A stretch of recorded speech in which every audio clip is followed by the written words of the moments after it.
کہ آپ اگر انتخابات بر وقت نہ ہوئے تو نون لیگ، پیپلز پارٹی اور پی ٹی آئی ایک ٹرک پہ ہوں گے، سر اس حوالے سے کیا لائے عمل ہوگا اور کس کانٹیسٹ میں آپ نے یہ بات بولی؟ میں نے مذاق سے ایک بات کی تھی،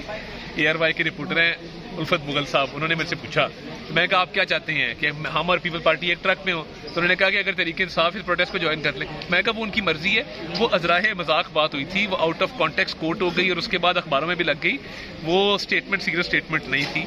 اور الیکشن کمیشن کا جو فیصلہ ہوگا وہ منو تسلیم کریں گے، اس میں ایسی بات کوئی سر اگر انتخابات تاخیر سے ہوئے تو پھر پاکستان مسلم لیگ نواز کا کیا سٹانس ہوگا؟ کوئی جواز ہوگا نا؟ دیکھیں ابھی تو مردم شماری ہے،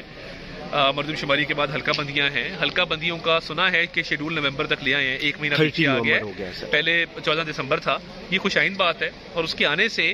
انتخابات کے انعقاد جلد ہو سکے گا، تو میں نہیں سمجھتا کہ کوئی ایسی بات ہے کہ انتخابات مزید ڈیلے ہوں گے۔ تو ڈیلے ہونے کی صورت میں آپ کا لائے عمل کیا ہو سکتا ہے؟ دیکھیں وہ پھر جب وقت آئے گا تب دیکھیں گے، مگر میرے اس مذاق والے بیان کو بڑا سیریس لیا گیا ہے۔